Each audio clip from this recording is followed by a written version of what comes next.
Alrighty. At the top of the hour, and the night is the darkest. I pray that you need me. I pray that you want this. Number 14. There is a difference between investing and saving. Your investment account and your savings should not be tied together. And if you do not have a 3 to 6 month emergency fund, you should not be investing. Period. People may argue with me on that last statement. We're going to get to that. But I do want to make this clear that saving and investing are two different things. And I'm saying that because when I was ignorant to money management and financial literacy, I believed that they were the same. As long as I was investing my money, I felt that it was safe. I felt that it was put away. I felt that it was, not at risk, which is a lie. When you learn more about the stock market, when you learn more about investing, when you learn more about trading, right? With the stock market, there are always going to be risk.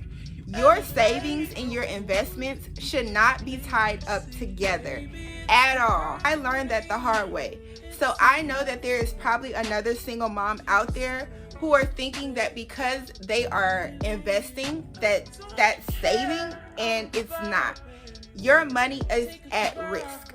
If your savings is invested in the stock market, you need to reevaluate your finances now. Get your money out of the stock market. If you do not, and this is what I mean by if you do not have a 3 to 6 month emergency fund, if you do not have savings, you should not be investing. And this is something that Dave Ramsey said that stuck with me through my financial literacy journey that I find so true. If you do not have any money saved, you should not be investing. I don't care the amount. Some people are going to tell you, start investing today. Start with $5. Start with $10. Just invest something. Put that money into a high yield savings account. Put every dime you get into a high yield savings account. You have your checkings account for your bills and household expenses, and you have your high yield savings account for your savings, your emergency fund. This is the money that's going to cover you if you're ever in an accident, if you ever have health complications, if there's ever a position or predicament where you cannot work. Your 3 to 6 months of savings is what you're going to be able to fall back on. This is why I am stressing the fact that your savings and your investments are two different things and should not be tied up together. And if you do not have money saved, you should not be investing. You should start investing after you have saved a certain amount of money, right? And that is just my opinion. And that is what has worked for me, right? Like I said, my investing style and the strategies I was using 2 years ago are completely different from how I invest now. I will be an everyday millionaire from mutual funds. Back then, I was only focused on blue chip stocks, domestic stocks. I didn't know anything about mutual funds. I didn't know anything about index funds. I didn't know anything about ETFs. I didn't know that it was possible to diversify my portfolio with one fund or with one ETF. So my investing style was super tacky and just super uneducated a couple years ago compared to what my investing strategy is like now. But I had to learn the hard way. I was investing my savings, which was stupid. I was putting my money at risk. I didn't know the stock market as well as I thought I knew it. So I made a lot of financial mistakes when it came to how to manage, saving my money and investing my money. I had to realize that those things are two different things, and they should not have anything to do with one another at all. Okay, so I know that we're in this crazy era of everybody's like, invest your money, invest your money, invest your money. Yes, you should be investing, but invest at your own pace. Invest when the time is right. If you do not have money saved, you should not be investing. Save your money first. Save as much as you can. Any kind of bonus cash, any extra commission, any kind of extra tax credits or extra money that you come across, any stimulus checks, any back pay, any kind of government assistance, please put that money into your savings. You want to make sure that you have a security blanket. You want to make sure that you have something to fall back on if there's ever a situation where you cannot work, you run into complications, you have an emergency fund. Or you may say, look, I'm looking to leave my job on this day and I'm not looking back. You want to make sure that you have money saved so that when you leave your job and you move on to pursue other opportunities, or maybe you move on to start a business, that you have money saved. You have a security blanket. You can leave your job with confidence, right? Those things are really, really important as a single mom. Tip number 15. Teach your children the importance of having money and investing. Open a UGMA account or a kid's Roth IRA. When it comes to money, like when I'm investing, when I'm on Fidelity.com, which is who I invest with, this is who I have my portfolio with. My son sits with me at the computer. So he sees me when I'm looking at the charts. He sees me when I'm picking out my mutual funds. He sees me when I'm doing research on which blue chip stocks I want to invest in or trade. Teaching your children the importance of money and the importance of making money is super, super, super important. I have a little rotten brat. So it's even more important for me to teach him about the value and importance of money, and that money is not going to just grow on trees. Or, you know, if you want to buy something or you really want or need something, you will be willing to work for it, period. So teaching your children that will also help you out a lot as a single mom, because it'll show your children, you know, what it really takes to make things happen. I think that a lot of the stress as a single mom comes from our children not understanding the importance or the value of money. I believe that once we begin to have those conversations with our children about money, about budgeting, about expenses, about what it really takes to maintain a household, they will be a lot more appreciative. They will be a lot more grateful. And the experiences that they do have, they will value them a lot more. So I know, especially in the Black community, for some odd reason, you know, parents and guardians do not talk to their children about money. They don't talk to their children about, you know, the importance of money, or the importance of making money or managing your money. These things are really, really important, and these topics and discussions need to be had in our households if we want our children to grow up to be self-sufficient and effective members of society, right? So those things are really, really, really important. Get educated, get your children educated. Also, I said something about opening a UGMA account. Basically what a UGMA account is like a guardianship account that you can basically put any amount of money you want to put into this account every month for your child. You can invest in mutual funds, index funds. You can invest in mutual funds, ETFs, blue chip stocks. You can invest for your children at a very young age. So yeah, guys, like I was saying, getting your children educated about the importance of money, what it takes to make money, is super, super important. And I believe that just that alone will really take the weight off of the shoulders off a lot of single mothers if we begin to have those conversations with our children from a young age. I know for me personally, money is a really big topic for me with my son. Like I said, he is the only child, so he's afforded a lot, you know, but I also want to make sure that he's very humble and very knowledgeable about what it takes to be able to provide those things to him, right? So having those conversations are very, very important. Don't be intimidated. Don't feel like your child won't understand. Don't feel like your child won't understand. You're their parent. Find a way to communicate with them where they understand, you know, money, period, right? Even for me, I had a lot of issues with money because I was ignorant. I didn't know or have a relationship with money because I was never taught to have a good relationship with money.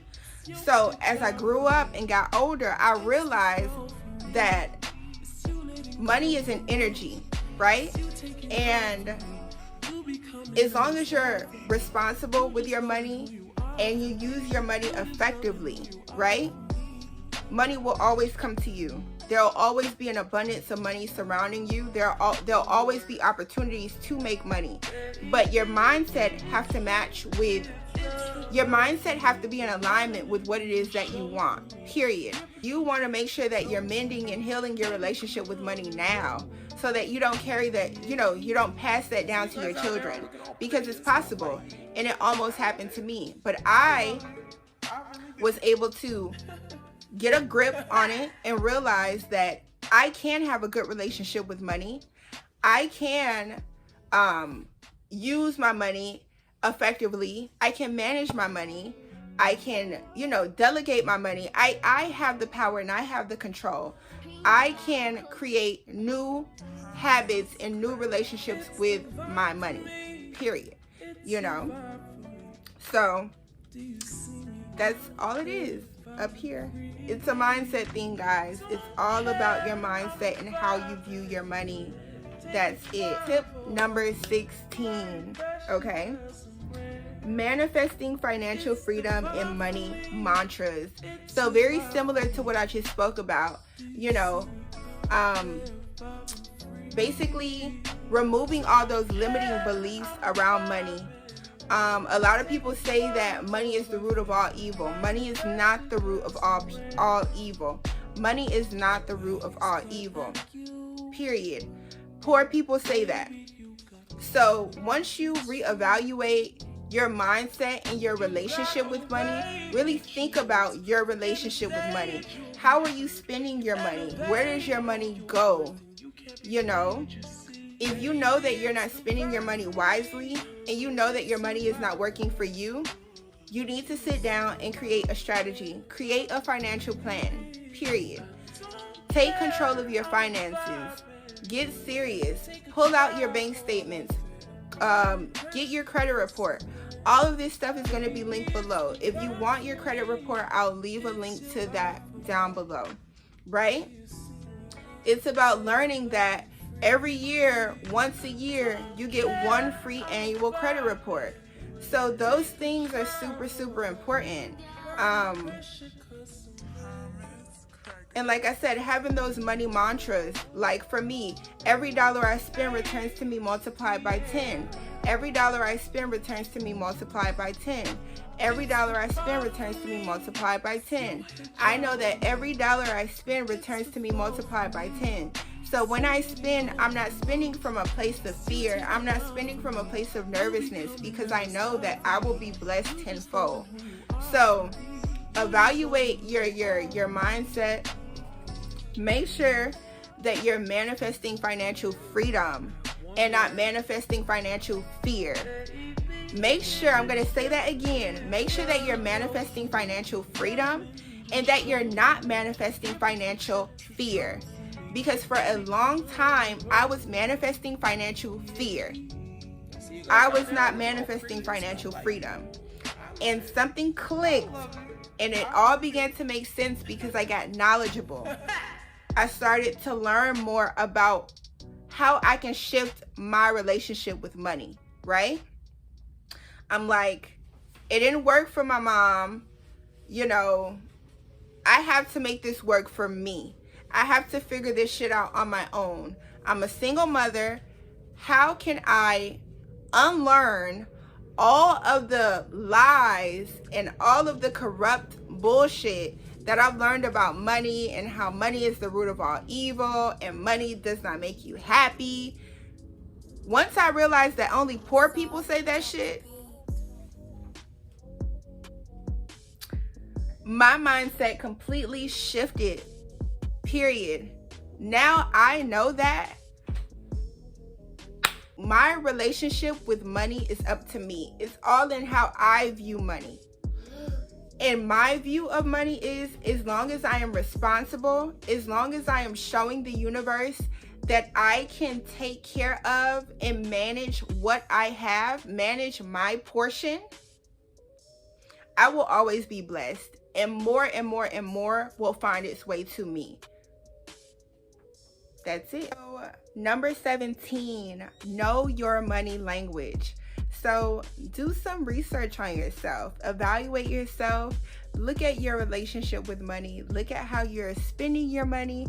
Think about, really watch yourself to get an idea of what you're thinking when you know that there's money on the way, or when you have a large sum of money in your account, or maybe even how you think when you have, just a little bit of money in your account. So think about those things, study yourself, examine yourself, start to build a good relationship with money, because it is possible to attract any amount of money that you want or need. It is possible to attract that financial stability and security that we all want as single moms.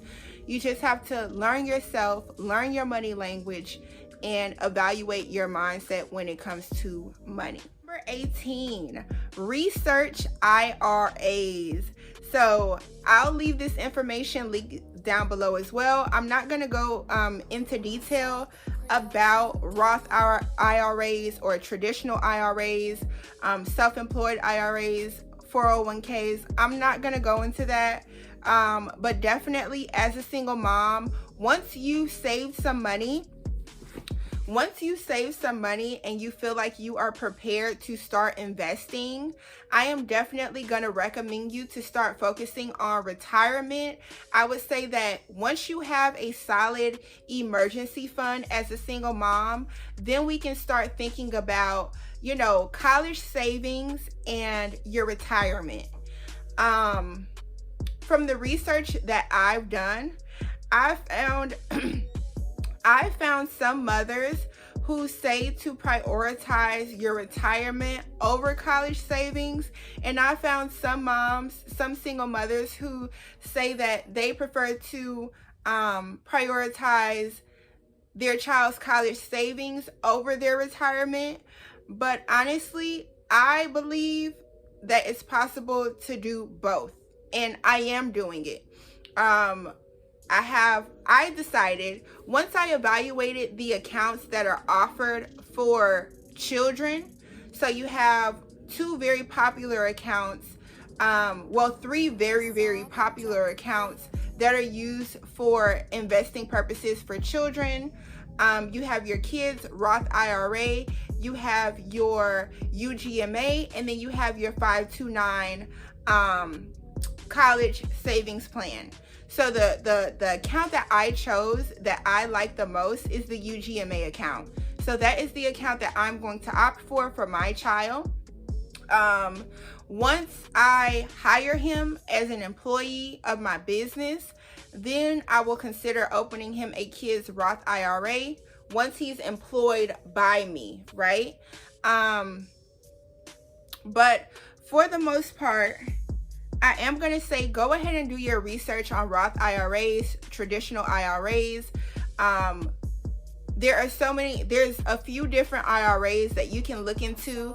I personally thought that a Roth IRA fit me a bit better, because I know that, you know, compared to the amount of money that I'm making now, I know that in the future I'll be making way more money then.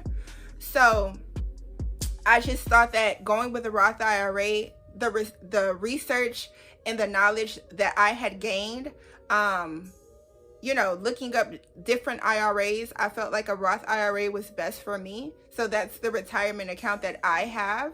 But definitely, single moms, do some research. Like I said, once you have a solid savings plan, once you have a solid emergency fund in place that you're comfortable and confident with, then I would say focus on investing, right? So that figuring out what IRAs are best for you, what investment accounts are best for you.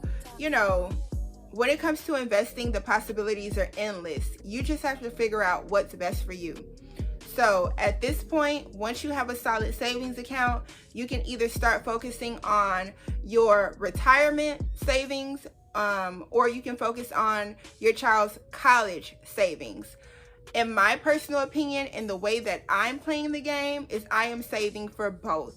I am saving for my personal retirement as well as my child's college savings, and I am saving for him through his UGMA account. So yeah, the thing I like about UGMAs is that the money can be used for all purposes, unlike a 529 college savings plan that can only be used for college. It cannot be used for anything else. I am a believer that whatever my child does, whether he goes to college or he becomes an entrepreneur or he wants to travel the world, I want to do all I can as his mother to aid that and to feed life into his dreams. So the UGMA account just felt like the best option for me, not knowing what my child's future is going to be like, whether he's going to want to go to college or be a world traveler or be an entrepreneur. I don't know what he's going to want, but I want to make sure that I have money saved aside for him. You know, whatever he wants to do, I want to make sure that I'm able to be his first big investor. I want to make sure that he's able to be his first big investor, right? So that is my why, that's my purpose, and that is why I choose to do the way, that is why I choose to do things the way that I do them. So, like I said, some moms say prioritize your retirement. Some moms say prioritize college savings. I say prioritize both. Is get life insurance. Get life insurance. Get life insurance. Get life insurance. This is something that I did 2 years ago when I began my financial literacy. Sorry, baby. This is something that I did 2 years ago when I began to prioritize my financial literacy journey. I realized that if I were to pass away and my son had to be raised by a family member, that I would not have any money put away for my kid. And I'm young. I'm 25 years old. But at 25 years old, and I know there are moms out there younger than me, and this video is for you. I know that there are moms out there younger than me who are busting their brains, just wanting to give their child the best life possible. And sometimes when we're hustling and we're bustling and we're working these jobs, we don't stop to think, what if I die? What if I have a life-threatening health complication that takes me off of my feet? Do I have money put away for my child? If I were to die, my son would be able to be taken care of. He would still have the financial means to go on and live his life without having to worry about, you know, my mother passed away and she didn't have any money saved, or, you know, I don't have money to go to college. I don't have money to cover my basic living expenses. I would not want him to go through that. So prioritizing life insurance was something that was very important to me because I understood the benefit of it. I could go more into life insurance. As you guys know, I'm actually getting my life insurance license. So I'm really excited about that. Just being able to give other single moms the ability to prepare, you know, their child's financial future is really, really important to me. So I'll keep you guys posted on that and that whole journey. But definitely, if you are a single mom, like I said, tip number 19 is go ahead and look into getting life insurance. Please look into getting life insurance. Tip number 20, make sure your beneficiaries are updated. So your beneficiaries are, you know, your children or close family members who, if you were to die, if you were to pass away, they would receive your assets. Your assets would be transferred to them upon your death. Okay? So everything that you acquire, from your investment accounts to any form of, you know, any kind of asset, you want to make sure that if something was to happen to you, that the rightful owners would receive it. So that's whoever you believe that you want to transfer this asset or this house or this money to. So in my case, as a single mom, I don't have anyone. So if something was to happen to me, I would, you know, my first person would be my son. Everything that I've acquired throughout my life would go to my child.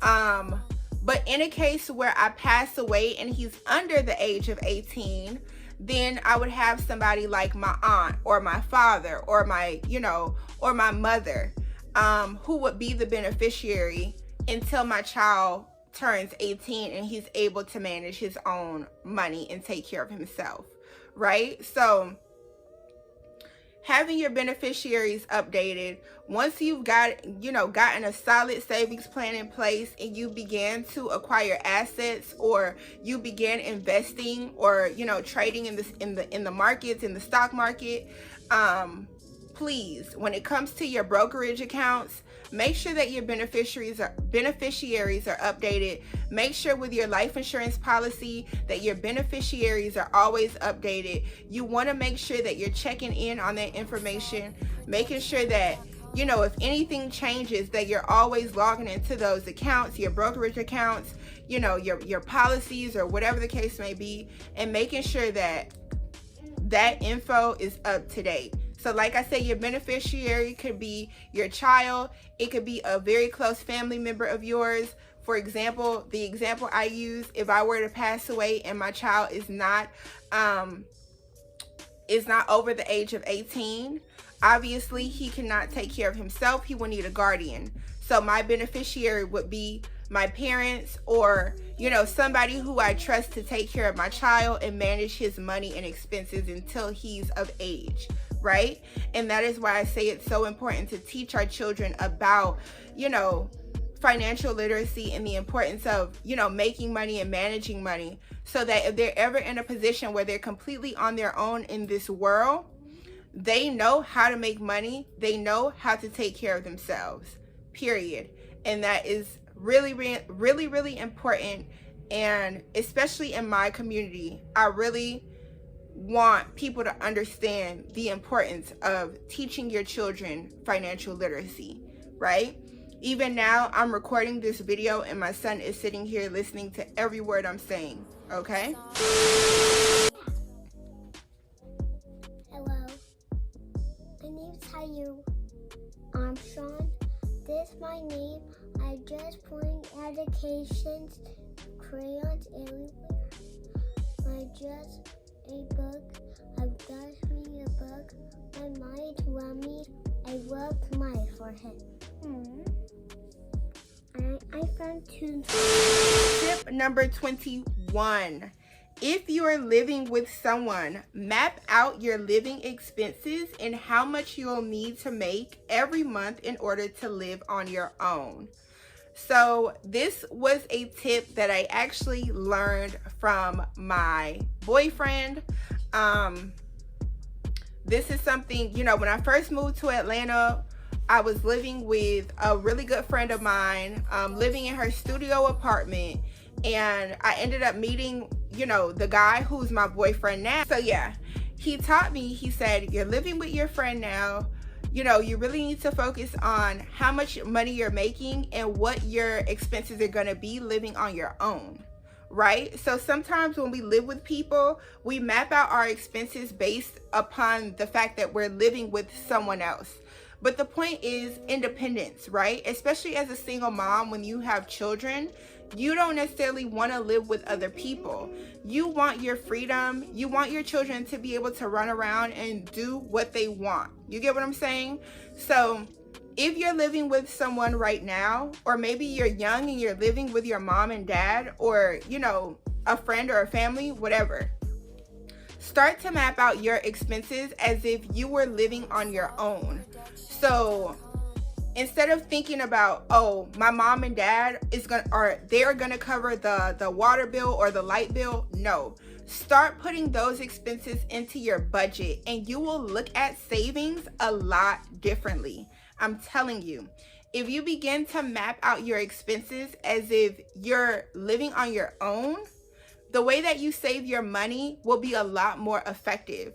I think that people, when they live with other people, they don't fully take advantage of the time that they have to run their bag up and get their savings together. So yeah, tip number 21, if you are living with somebody, make sure that you're mapping out your living expenses accordingly. Do not map out your living expenses as if you're going to be living with this person forever, because that's not going to happen. If you're a single mom and you have kids, you want freedom. You want the free rule and reign to do whatever it is you want to do under your roof with your children, right? You want them to be able to make as much noise as they want, make a mess, do whatever they want to do. The only way you can do that is if you can afford to live on your own. If you can't afford to live on your own because you didn't properly map out your expenses, then you're going to forever be roommating or living with somebody else. You don't want to live like that. I've been there before. I didn't want to live like that. So I got serious about how I was managing my money, how I was spending my money, how I was delegating my money, and I was able to manifest, the apartment that I have for me and my son to live freely, to live comfortably, and everything worked out, right?